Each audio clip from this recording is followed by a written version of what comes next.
Greetings and welcome to Unit 7 of Module 1 of TALG, and this is going to be related to the program outcomes.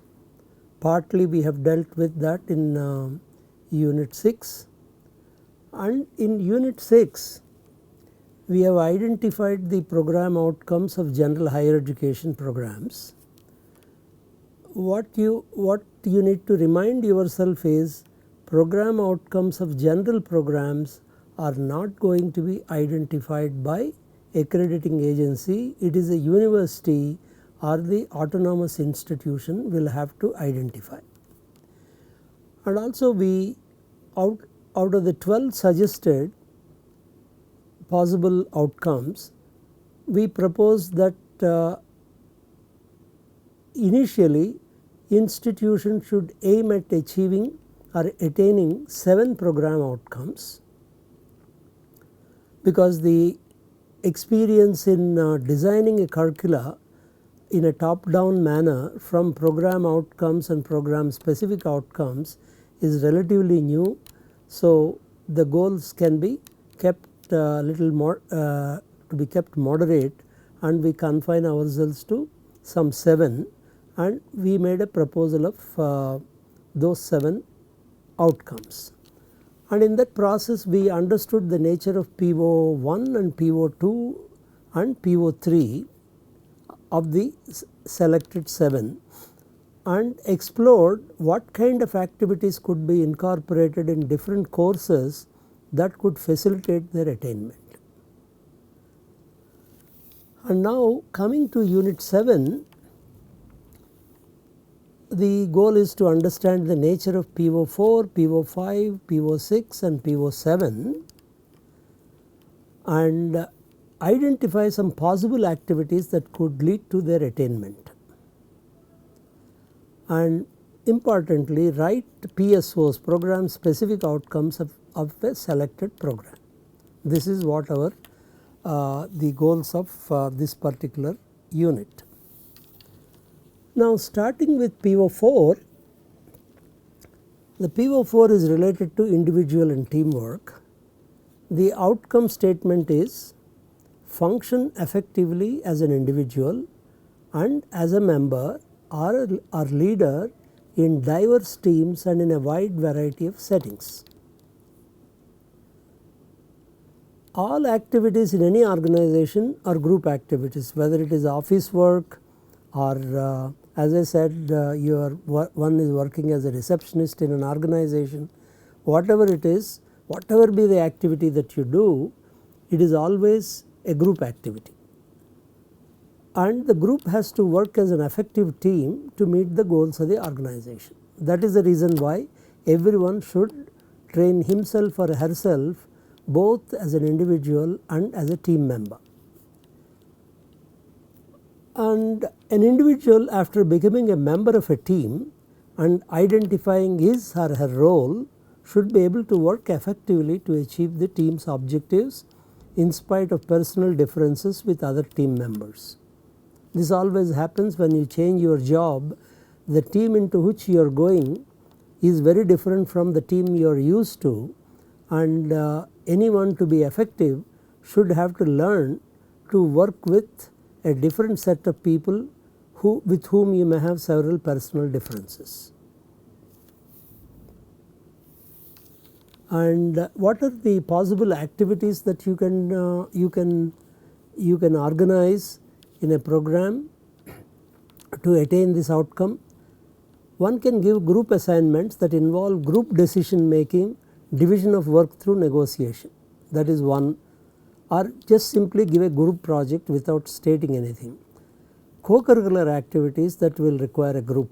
Any co-curricular activity will generally involve a group of people to work, and the group may be E-group also. You are not directly face to face interacting, you have a E-group. But by merely asking a number of people to form a group alone will not do. It is necessary to develop rubrics to measure how good a team member one is and to make the evaluation count. If there is no, if if the performance does not matter and it does not affect anything at all in your course or in your program, then people do not pay attention to that. So, you should develop a rubric, you should be able to evaluate the student performance, and you should give weightage to that in terms of the final grade of the student. The student should be provided with experiences as members or leaders in technical, semi-technical and non-technical teams. So, these are possible activities. Arrange for coaching to students on becoming members of teams. Generally, most of the institutions will have a BA program in either social sciences or psychology. So, the teachers from these departments can offer a short coaching program to all students of all programs. So, some kind of coaching, if it is given, students are likely to perform better as team members. Now, the more difficult thing, PO5 is related to ethics. Understand multiple value systems including your own, understand the moral dimensions of your decisions and accept responsibility for them. Anyone would say you must have your ethics. So, one easiest way to get rid of this is to design a course called either professional ethics or ethics and treat it as any other subject and give it, and that is the easiest way to really address this PO. But to address this PO is really somewhat difficult. First thing is, most importantly, any application of ethical principles requires what is called moral autonomy. That is, at individual level you must be responsible for your decisions. To acquire that particular characteristic is not going to be very easy. Moral autonomy means conduct and principles of action are owned.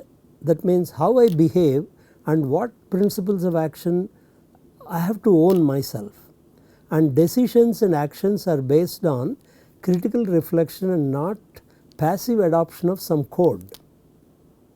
Sometimes we also, whether we like it or not, you have to follow the code even if you do not believe in, like most importantly the traffic rules. If you do not put fines, heavy fines, nobody will follow the traffic rule. Okay? It is very difficult for people to have that kind of internal discipline. And moral beliefs and attitudes are integrated into the core of one's personality and lead to committed action. So, moral autonomy really means that. When you consider somebody does not have moral autonomy, the only way to handle that issue is by fines or some kind of punishment. Students should understand the nature of ethical problems they face in a range of professions they are likely to get into. PO5 can be addressed through a dedicated course on professional ethics and or case studies with focus on ethical issues and their resolutions. This can be made very interesting, but it cannot be merely translated into as a kind of a single textbook. So, the teacher who teaches either this course or incorporates these case studies into other courses will have to do special work to really present the ethical dilemmas that would come in that particular case study. So, some of the activities that you can address are: identify the deviations of a solutions from the accepted professional practice. You take a case where the solution deviated from the accepted professional practice, and then you discuss whether the deviation is justifiable or punishable, or whether there is any ethical issue involved, how the ethical issues are deviated. One needs to be sensitized to that. Identify the impact of a solution on different groups of persons, especially any major project that you will have. it will have different impact on different groups depending on where it is located, what economic groups are affected, and so on and on. Recognize the ethical dilemma in the case studies presented. Propose actions that minimize damage and synthesize solutions. For example, this one is somewhat difficult. Propose actions that minimize damage and synthesize solutions rather than judge the players in ethically complex situations presented as case studies. Instead of judging the players in a situation, can we try to synthesize solution that satisfies majority or that at least minimize damage. This is where compromises are required, and I am sure that all of us are familiar with this kind of compromises that are constantly addressed in a variety of politically oriented cases. Now, environment and sustainability, once again this is an issue that everyone today is familiar with. First of all, there is environmental damage through all our human activities, and on top of that the style of life that we are building is not sustainable over a longer period of time. So, the PO6 is understand the impact of technology and business practices in societal and environmental contexts and sustainable development. Now, students should understand the need for sustainable development. Whether do you want to give it as a course or a series of lectures, that each college can decide. Students should understand the impact of technical solutions and policy decisions on people and environment. This can be given through as case studies or part of a course or whatever have you. Students should demonstrate the knowledge what can lead to sustainable development. And now, what are the activities that are possible for this? Understand what sustainable growth is. Case studies and courses on ecology and environment and sustainability, such formal courses do exist. So, one can incorporate a course like that. In fact, UGC requires a 2-credit course on ecology and environment be made compulsory. Okay. But that does not automatically lead to the sustainability issue. You can also have a course on sustainability or a set of case studies. So, case studies incorporated in some courses that will bring the attention of the students to sustainability issue. So, if you are incorporating a case study in a course, the assessment could be in terms of students' perception of impact of a solution or policy decision on sustainability and environment. So, the way the course is designed and conducted and also the student performance is evaluated will have an impact on to what extent PO6 is attained. Merely giving a series of lectures on sustainability or environment do not automatically mean that you have attained PO6. Have you assessed the student and have you evaluated the performance of the students, and did you count that in the final grade of the student?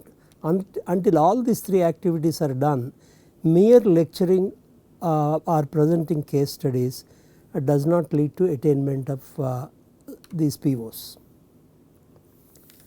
And finally, PO7 is related to self-directed and lifelong learning. Demonstrate the ability to engage in independent and lifelong learning in the broadest context of socio-technical changes. Now, we call it L, that is lifelong learning, is a concept of learning that enables us to deal with continuous change in the life and practice of any professional. Okay. That because we now accept what you are at the time of graduation not going to be the same, let us say 5 years from now. You are working in a different environment and a different kind of activity, the nature of profession itself will keep changing. So, lifelong learning is the ability to continue one's own self education beyond the end of formal schooling. If you look at present days advertisements either on the radio or on the TV, as you can see that there are so many institutions keep advertising that if you want to move up in your profession, you can come and attend, you can come and credit such and such a course, get certified in that. So, to that extent, unless you are willing to continuously learn, one may not be able to progress in one's own profession. The technological changes obviously in the last 100 years should convince all of us that learning is a continuous and lifelong pursuit. There is no choice. It is not possible to progress in one's career only with the knowledge and skill set acquired at the time of graduation.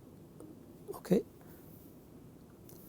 And what are the activities that you do that can promote this ability?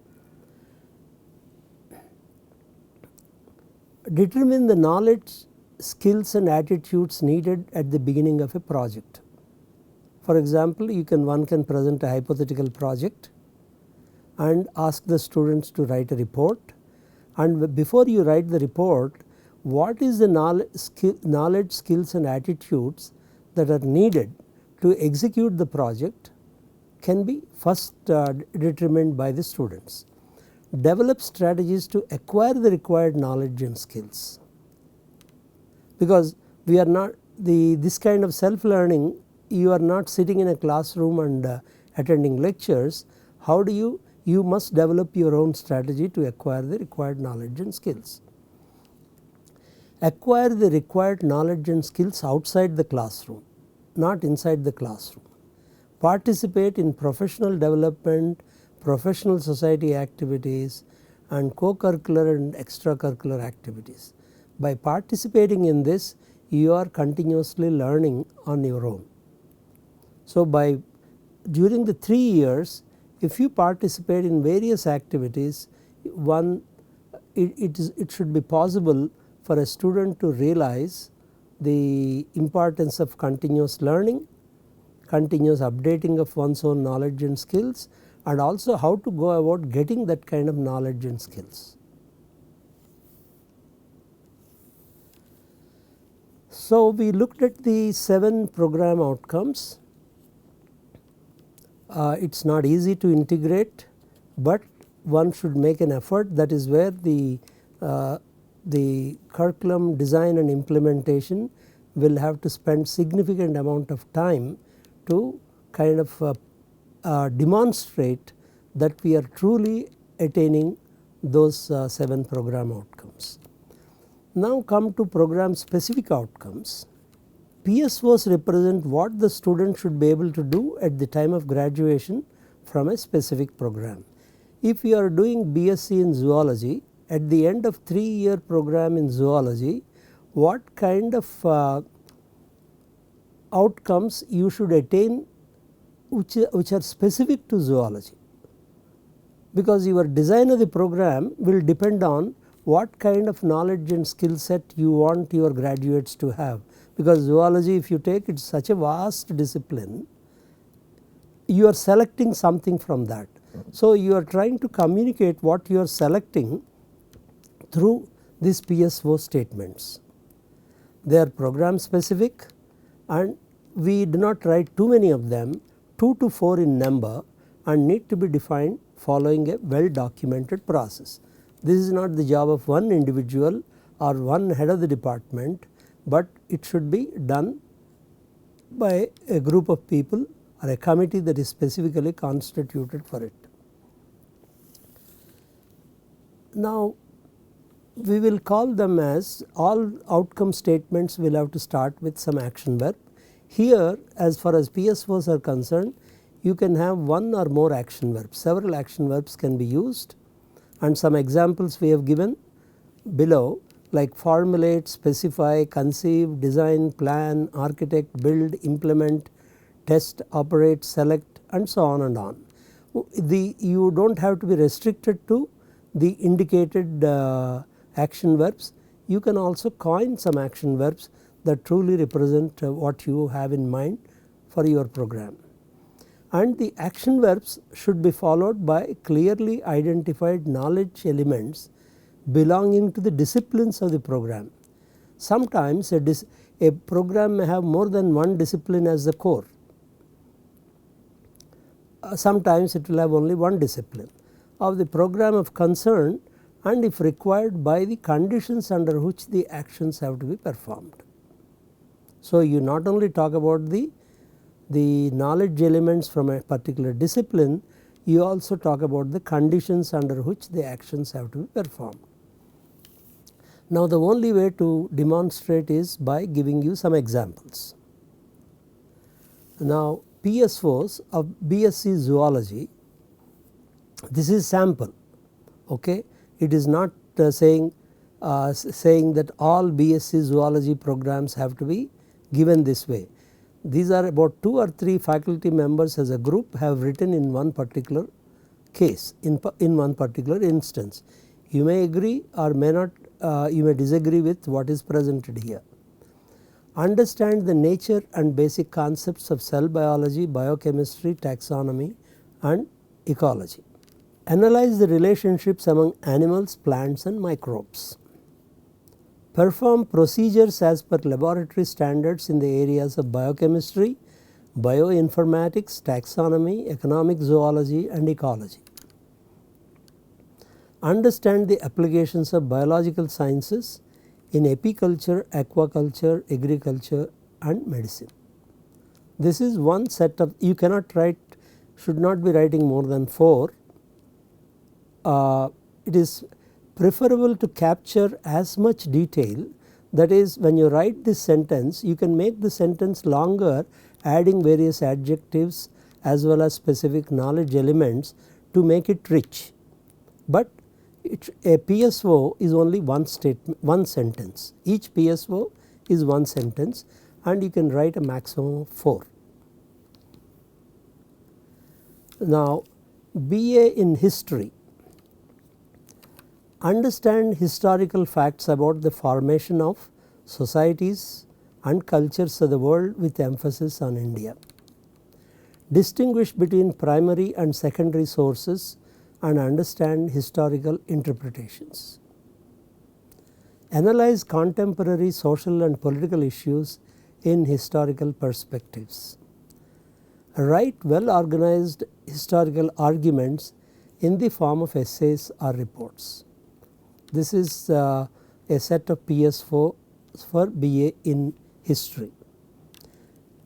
Again, it is for the teachers or the concerned experts in this area to decide whether this is the kind of BA in history or a program in at undergraduate level in history that you want to do, or you want to add more specific details into these statements.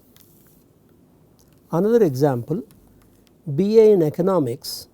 Understand the basic concepts in economics. Understand the characteristics of Indian and world economy. Analyze macroeconomic policies in India. Determine economic variables, GDP, inflation, BOP, poverty using statistical and econometric tools. That is what these are the 4 that were shown as representing BA in economics. These are examples only. We will not be able to show examples of all programs, and once again we will be adding a resource document to the course to give a much larger number of samples of PSOs of undergraduate programs. You can consult them. Based on that one can write for one's own program the PSO statements. The exercises that we would like you to do is suggest 2 activities each that could facilitate attainment of PO4, PO5, PO6 and PO7. Write 2 to 4 sample PSOs of your own program. This is as an individual, not for the college. As an individual, can I write, because I know my undergraduate program, can I write? And if you can share your responses with the instructor, we will be thankful for. And in the following unit on taxonomy, we attempt to understand that there are mainly 3 domains of learning and all our experiences have elements from all domains. And we describe the structure of revised Bloom's taxonomy and understand the cognitive levels, remember and understand of Anderson-Bloom taxonomy. As you can see in sentences like this, same word comes twice. One is used in a very specific sense, the other is possibly used in a more commonsensical way. So that will be the unit 8, and thank you for listening.